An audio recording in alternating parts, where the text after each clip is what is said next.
Friends, welcome to my YouTube channel, AtifAnam. Please like and subscribe to my channel. In this world, there have been a few kings who ruled from the east to the west. They possessed immense power. However, that power made them arrogant. They became engrossed in pride. This led them to disobey Allah. Today, we will talk about one such king. He was a tyrant, an oppressor, and an arrogant ruler. His name was Namrood. Despite his immense power, he was doomed. He challenged Allah's power and greatness. He claimed divinity and defied Allah's majesty. We will narrate his entire story. From his grand kingdom to his helplessness. We will explain why Allah gave the example of a mosquito. We will share the story of Prophet Ibrahim. How he guided and advised Namrood. And how he remained steadfast against him.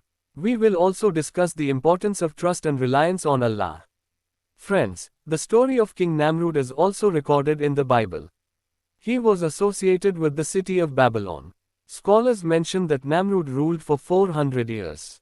He chose the path of rebellion and oppression. He prioritized worldly principles over the hereafter. Hazrat Mujahid, a scholar, said something important. There were 4 kings who ruled the east and the west. Among them, 2 were believers, and 2 were disbelievers. The believers were Hazrat Sulaiman bin Dawood and Hazrat Zulkarnain. The disbelievers were Namrood and Bakht Nasser. Commentators state that Namrood bin Kanaan was a mighty and oppressive king. He was the first to crown himself as a king. Before him, no king had worn a crown. He forced people to worship him. Astrologers and soothsayers were appointed in his court. He was a proud and powerful king. He claimed to be God. He demanded that people worship him like deities. He ordered people to prostrate before him. Namrood believed he had control over life and death. If anyone denied his divinity, he would punish them. He would withhold their sustenance. He would ask, "Who will feed you now?" When Hazrat Abraham, was young, he asked his mother a question. He said, "Who is my God?" His mother replied, "God is the one who sustains you. Since I sustain you, I am your God." Ibrahim then asked, "Then who is your God?" His mother answered, "Your father and my husband are my God." Little Ibrahim asked again, "Then who is their God?" His mother replied, "King Namrood is their God." Still unsatisfied, Ibrahim asked, "Then who is the king's God?" His mother silenced him. This shows the state of belief at that time. People did not see beyond Namrood. He was an absolute ruler. People regarded him as their God. They feared him. Their understanding of God did not go beyond Namrood. One day, Namrood had a dream. In the dream, a child would be born. That child would challenge his divinity. This dream made Namrood deeply worried. One night, he dreamt of a star rising. Its light dimmed the moon, sun, and all other stars. Astrologers interpreted this dream. They said a child would be born. That child would cause the downfall of his kingdom. Hearing this, Namrood became extremely troubled. He ordered that every male child be killed. Men and women were forced to live separately. Thousands of children were killed. Some narrations mention another cruel act. Namrood gathered all pregnant women. The children born to them were to be killed. Some historical accounts say Namrood killed around 7,000 children. This continued for 4 years. He wanted to prevent Ibrahim from being born. But who can alter the divine decree? During this time, Hazrat Ibrahim was born. His mother hid him in a cave. She feared the king. She secretly went to the cave to feed him milk. Some commentators believe something else. Ibrahim remained in the cave until he was 7 years old. Others say he stayed there until he was 17. When Hazrat Ibrahim began to explore the world, he saw something troubling. His father and others were worshipping idols. This deeply disturbed him. In Surah As-Safat, it is mentioned. One day, the villagers went to a festival. Hazrat Ibrahim stayed behind. He went to the village temple. There, he questioned the idols. But the idols did not respond. He then broke the idols. Only the largest idol was left intact. When the people returned, they were shocked. They cried, "Who has done this to our gods?" Allah narrates this incident in Surah Al-Anbiya.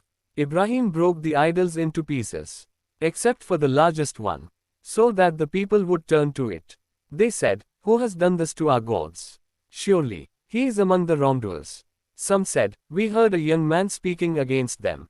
His name is Ibrahim." They demanded that Ibrahim be brought before them. When Ibrahim arrived, they asked him a question. Was it you who did this to our gods, O Ibrahim? He replied, perhaps it was done by this largest idol. Ask them if they can speak. The people were left speechless. They realized their mistake. They said, indeed, you have wronged yourselves by worshipping these helpless idols. Then, they turned their heads in shame. They realized the idols could not speak. Hazrat Ibrahim said something powerful. Do you worship besides Allah what can neither benefit nor harm you? Shame on you and what you worship besides Allah. Do you not understand? The people consulted among themselves.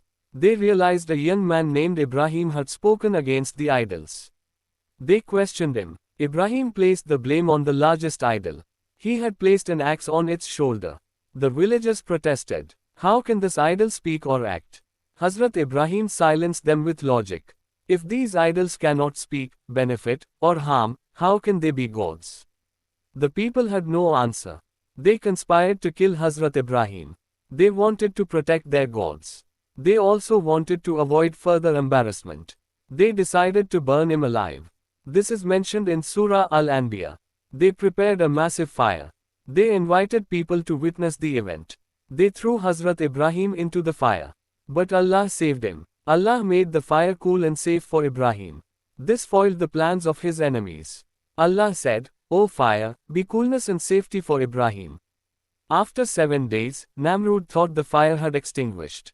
He climbed his high palace daily. He feared that if Ibrahim emerged alive, it would bring calamity.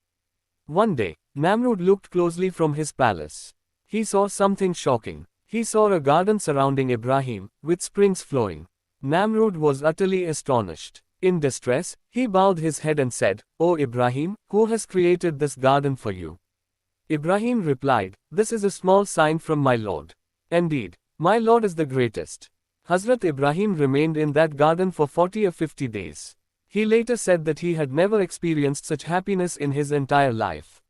When Hazrat Ibrahim emerged safely from the fire, he resumed advising the people of Namrood. Later, Hazrat Ibrahim and Namrood confronted each other. Hazrat Ibrahim explained to him about Allah. But Namrood, instead of accepting Allah's divinity, claimed to be God himself. He argued with Hazrat Ibrahim. This incident is mentioned in Surah Al-Baqarah. Allah says, have you not considered the one who argued with Ibrahim about his Lord because Allah had given him kingship? When Ibrahim said, my Lord is the one who gives life and causes death, he replied, I also give life and cause death. Ibrahim said, indeed, Allah brings up the sun from the east, so bring it up from the west. So the disbeliever was overwhelmed, and Allah does not guide the wrongdoing people. Surah Al-Baqarah, 258. In this verse, the person who argued with Hazrat Ibrahim is said to be Namrood. He was the king of Iraq, whose capital was Babylon. When Hazrat Ibrahim destroyed the idols in Kufa, he was brought before Namrood. There, a debate took place about divinity. When Hazrat Ibrahim invited Namrood to worship Allah, he refused. Namrood, in ignorance, denied the Creator. Hazrat Ibrahim argued with him. Namrood claimed to be God. Hazrat Ibrahim said, my Lord is the one who gives life and causes death. Namrood responded, I also give life and cause death. He presented 2 men who were sentenced to death. Namrood ordered one to be killed and pardoned the other, falsely claiming that he had given life and death. However, this act was irrelevant to Hazrat Ibrahim's argument and did not prove his claim. It became clear that Namrood had no valid argument. Hazrat Ibrahim then presented another argument. Allah says, Ibrahim said, indeed, Allah brings up the sun from the east, so bring it up from the west. So the disbeliever was overwhelmed, and Allah does not guide the wrongdoing people.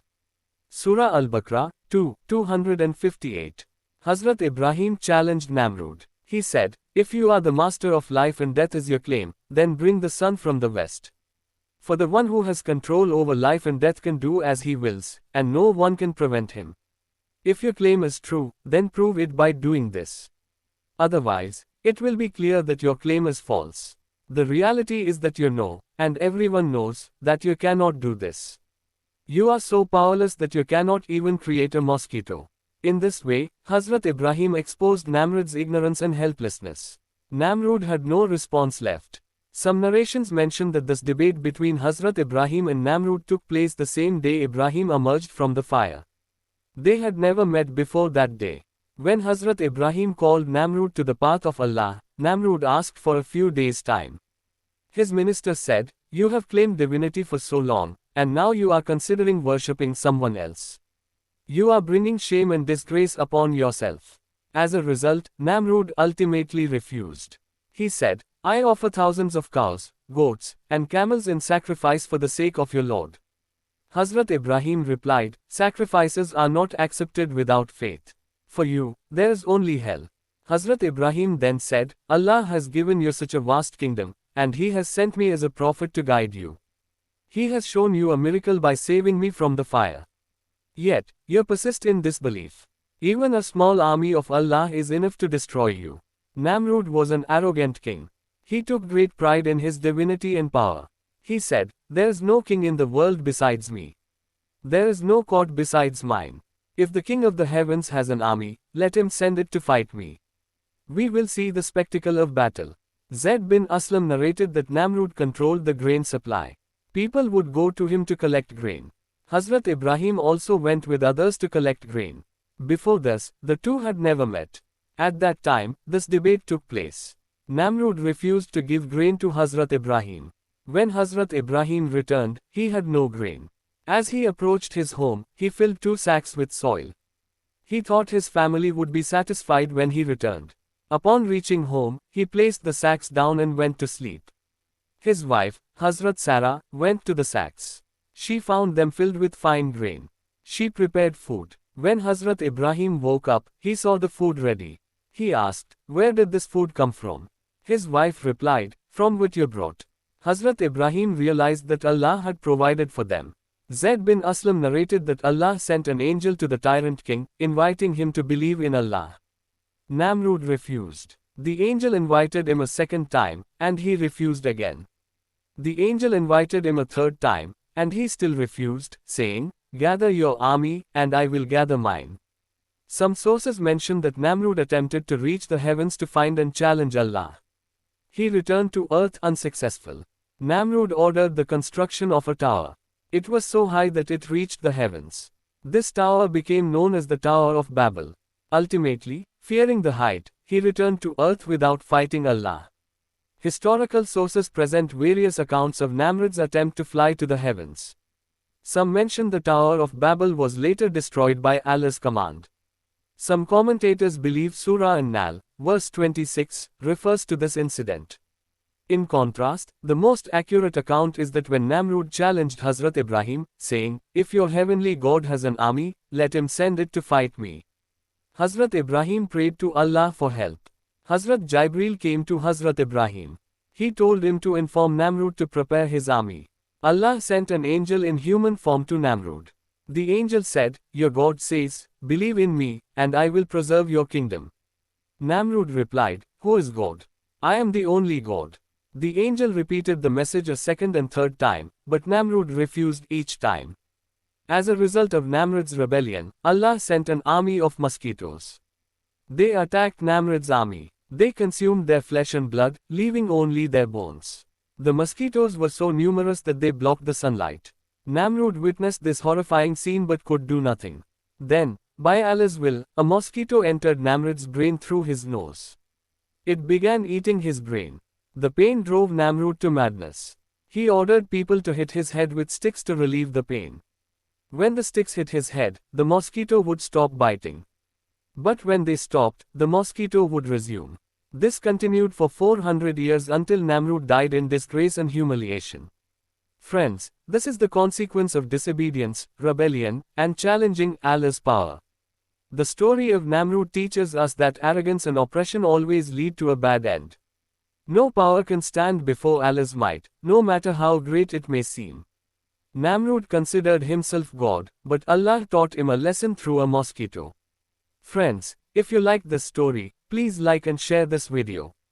Subscribe to our channel to watch more inspiring stories like this. Share your thoughts in the comments.